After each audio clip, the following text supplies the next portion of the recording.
Hey everyone, welcome to The Gig, a series about film and TV from behind the scenes to on the screen. We're your hosts, Leyla T. Rosario. And Jessica L. Ransom. And today we're going to just get into it about The Irishman. So let's talk about this film. So it's Martin Scorsese, Al Pacino, Robert De Niro, and Joe Pesci.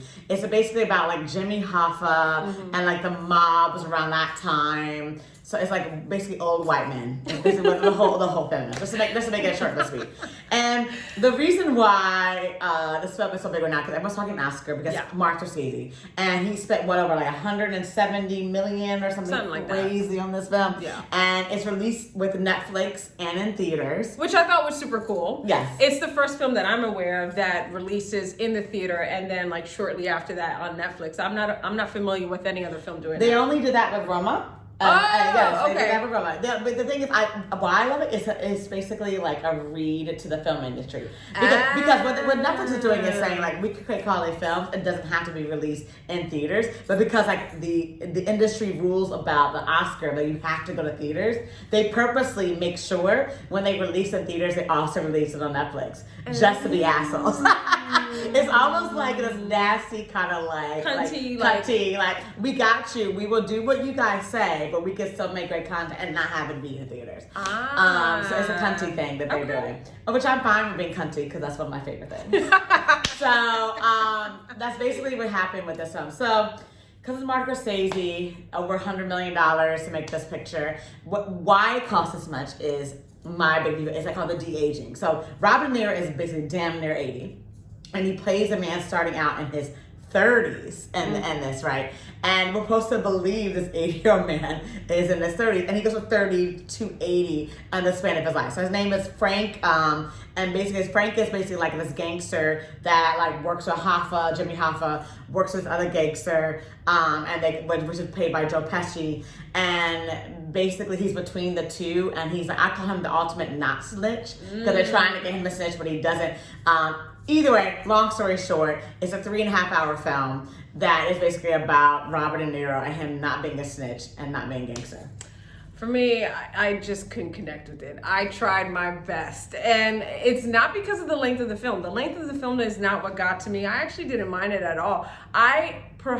For me, I had a hard time keeping up with all the other like sub-stories going on in the 3.5 hours. And then after a while, I'm like taking notes on my phone, trying to remember everyone's name. I'm like, wait, hold on. Wait, you're here? You're this? And at the end of the day, what it just reminded me was of a bunch of people that just didn't sit in a room together to just hash out their differences. Ooh. And it was like, you tell this person I'm mad at you, but I don't feel like going to tell that person that I'm mad at him, so you go tell the person.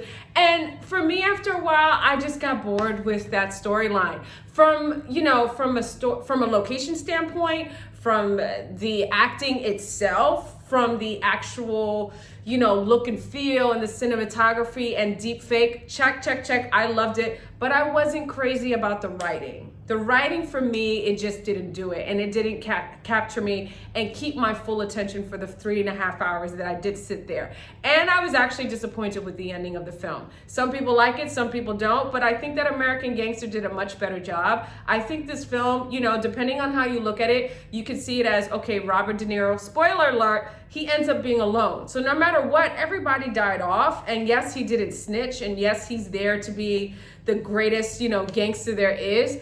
But you don't have any family, homie. Your daughters don't like you. Everyone that you were protecting, they're all dead. And you're being taken care of by a nurse who has no idea what your past is or what was important to you, and you're left in the room alone. I think the ending itself could have been done a little bit better. Sorry, Martin, I love you. And fellow NYU represent.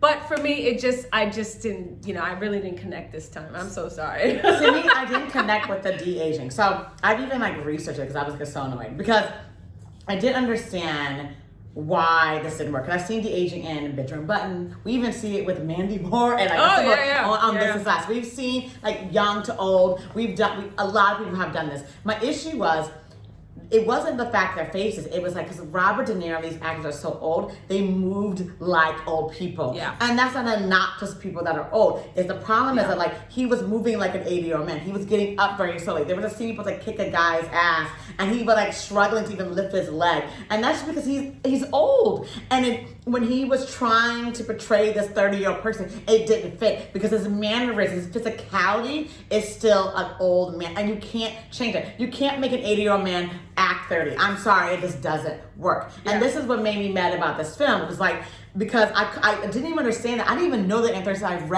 started reading about it. So even watched the conversations. I even so deep and watched the conversation of Martin Scorsese on Netflix and be like, I don't understand this film. Like, why am I not connecting? I was like, wait, he's supposed to be in his 30s and 40s. This person's supposed to be 49. Like, Al Pacino's supposed to be 49 at Jimmy Hoffa. I was like, I'm not seeing this. Yeah. I'm not connecting with this because the de-aging to me wasn't needed. Why not just hire young actors? Like, why not? There's so many great young actors that could play this role. Brad Pitt, fucking Leo, whatever. Yeah. There's so many guys that they could have played this role when they were younger. But you know why I like the ending? Because that was the only time I thought Robert De Niro was a good actor. Because he was playing an older man, which is what he is, and it was excellent. His acting when the older scenes in the nursing home, I was like, that is the film. I was like, I wanted this to be his own film about this man that has been abandoned, like this old gangster, abandoned by his family, and now how does he handle it? I would have loved this film. It would have been dark, it would have been sexy, it would have been gritty, it would have been depressing, you would have cried, because I felt like that was the film, because that's where the acting was. Yeah. His acting was so amazing, and those like, you reminded me of something, like 30 to 40 minutes, I was like, this is a fantastic film.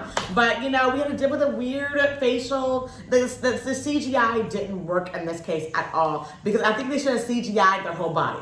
If you're gonna CGI the whole body and have them wear green suits and have them look like young men, that would have worked. But just doing the face with 80-year-old men trying to act like they're 30, come on now, stop. You know what? Thank you for reminding me. There was a scene where Robert, when he is older, he falls and he's by himself.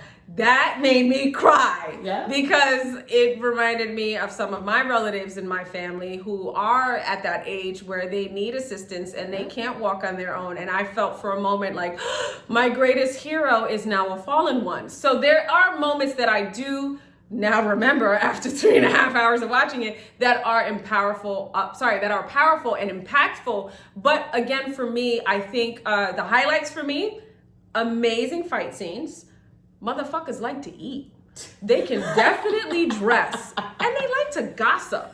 Absolutely. If you really think about it, it's like a bunch of mean girls. It's like, I'm not mad. I am not sitting over there. I don't want to go to your wedding because everyone that I hate is going to be at that wedding. No, you come to my lake house. I am not going to go and meet you over there. Bitch, you better be on time. Don't be having me waiting here for 15 fucking minutes. Oh my God.